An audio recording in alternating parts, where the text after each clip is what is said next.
Okay, before we start this video, welcome back to another episode of Cop Audit. It's where I watch these videos and I critique them as we go along. I pause, I stop, I critique, and listen. It's mind-numbing how these officers act in these videos that I post. And the videos that you can go and watch yourself, all you got to do is type in the search bar, audit videos, First Amendment auditors, anything of that nature. It'll pull up a bazillion of these videos. It's mind-numbing to me, and actually gross to me, how these officers don't understand simple, and I think they do, but I think they have that authoritarian Nazi stormtrooper attitude that they understand what they're doing isn't right, but because they have that authoritarian mindset that they don't, how dare you question my authority, is mentality that they have. Again, these videos are simply to educate you.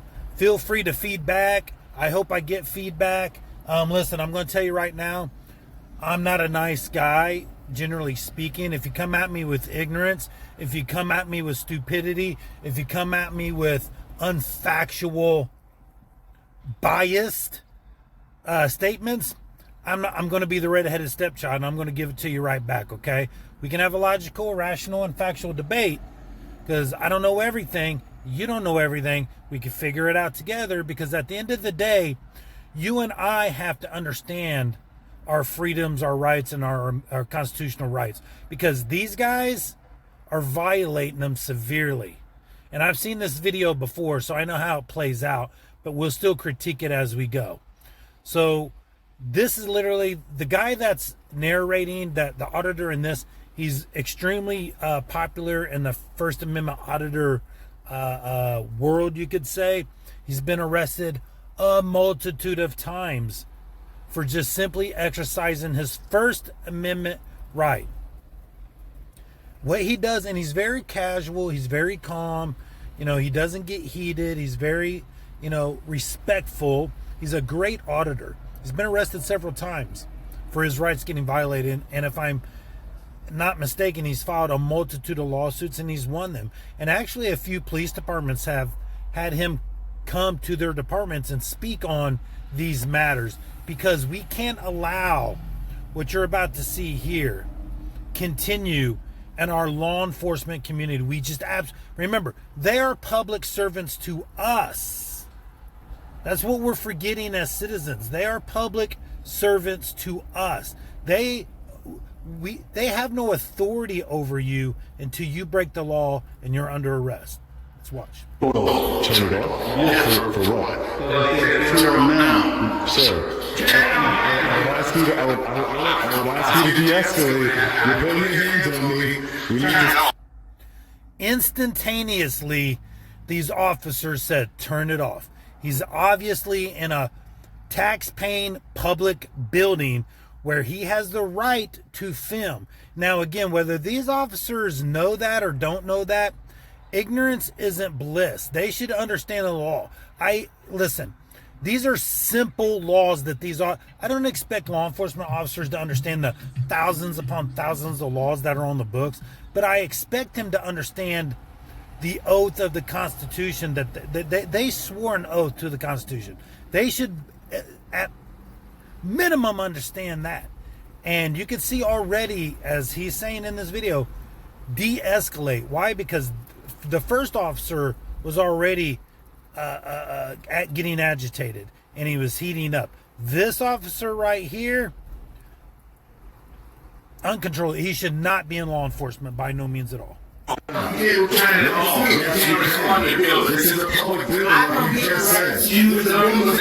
That's something else you're always going to hear in a lot of these videos, is these auditors will say, I'm exercising my constitutional right to film in public. And you will hear a lot of these officers say, I don't care.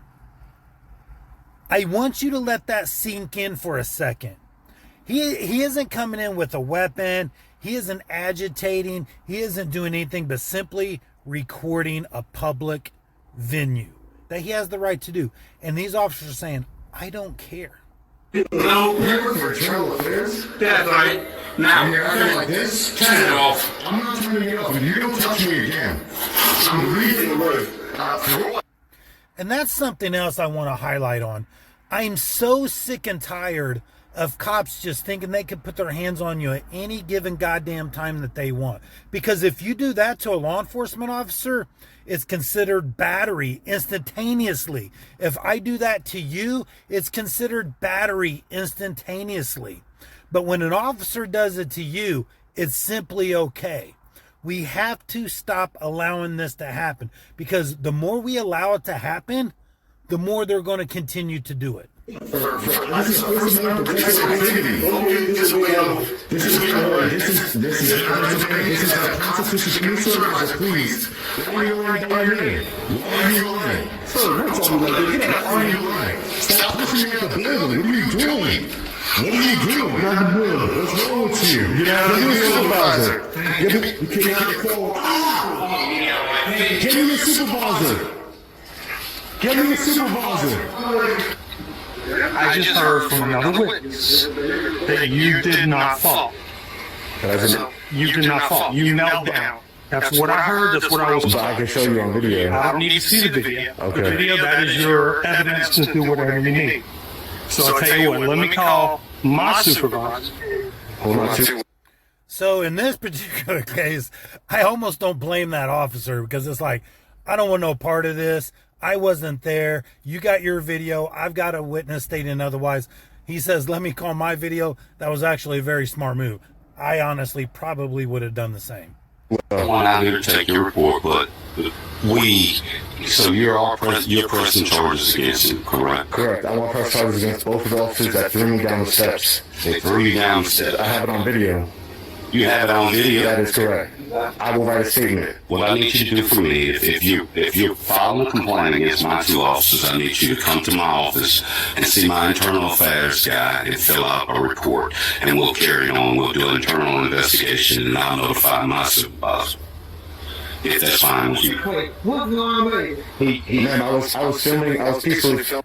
Okay, now listen to what that officer said, that supervisor. He says, I'll turn it over to internal affairs. If you remember, the second black guy, the aggressive one that put his hands on this auditor, was in internal affairs.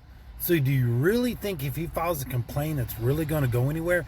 Unless this auditor stays on top of things. Because what's going to happen is the good old boy system.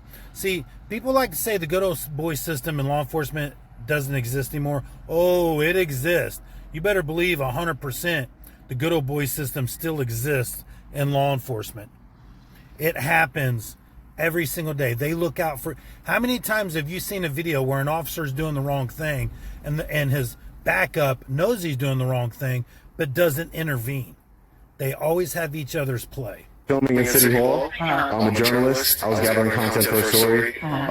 This gentleman over here and another gentleman that just left, they came up to me and said, you can't record in a public building. It's illegal to record in a public building. I told them I have a constitutional right to film in public. I'll be a freedom of press in this country. They grabbed me, threw me in the pushed me in the elevator. I said, okay, I'll leave. They take me out of here, and I said, what's your name? As they're pushing me out the door, I said, what's your name? He tells me your name. I forgot it now, but he tells me a name that's not his name. He lies to me. I said, that's not your name. Your name says S. Bell on it. What do you expect us to do? So, and then he took me, let me finish, please. And then he took me, and then he threw me down the steps right here in front of a witness where I'm hurt. My ankle's hurt. I'm going to urgent care over it to get it x-rayed. It's all on video, man. It's completely, and then he says, give me your ID or you're going to go to jail. He said, Again, guys, you hear that a lot. I say it a lot. It's called ID crack, ID heroin. These cops want ID so bad, they're perverted with it. Their brain can't function outside of, I need your ID, I need your ID. And the officer lied about his name. Again, I've said that in the last few videos. They have to have your ID unlawfully, and they hate to give you their name. They hate to give you their name and ID, but God dang it, you better have yours ready or you're going to jail. because I said, for what? I said, I haven't committed a crime. Your officers don't seem to know the law. You need reasonable, articulable suspicion to demand ID from somebody that they've committed a crime. Listen to me right now, okay? I'm listening. We're here to ask you exactly what do you expect from us? What do you want us to do? And what, I want to press charges against the two officers who blatantly assaulted me on camera. so take them to the office and have a seat and write out your statement or whatever you want to do. But go And I can give you the number for the witness as well, That's fine. They'll take so you can contact the witness. They'll take your statement. Okay. Excuse me, sir? Okay, so this officer gets an F. Turn it off. For what? Turn it now. F. Sir. I would ask you to de-escalate. Gets a huge F. So they both get Fs in my opinion. Now the officers at the end, I give them A's. And the reason why is because they're going through the motions. They're doing what they need to do. Now, what happens after, who knows? But as far as what I see in the video, I give those last two officers, I will give them A's. These two officers should not be on the street. They should not have any credentials whatsoever. And I hope the auditor in this video does file another lawsuit. And I'm sure he will, because he always does. So, guys, listen. Stick with me. Let's go through these videos. Let's get some feedback. You know, let's get this going, and we got to stop the madness. We have to stop the brutality of police doing this to law-abiding citizens. Law-abiding citizens. Because the next person could be your daughter, your mother, your sister, your dad, your uncle, your brother. So we'll see you on the next one, guys.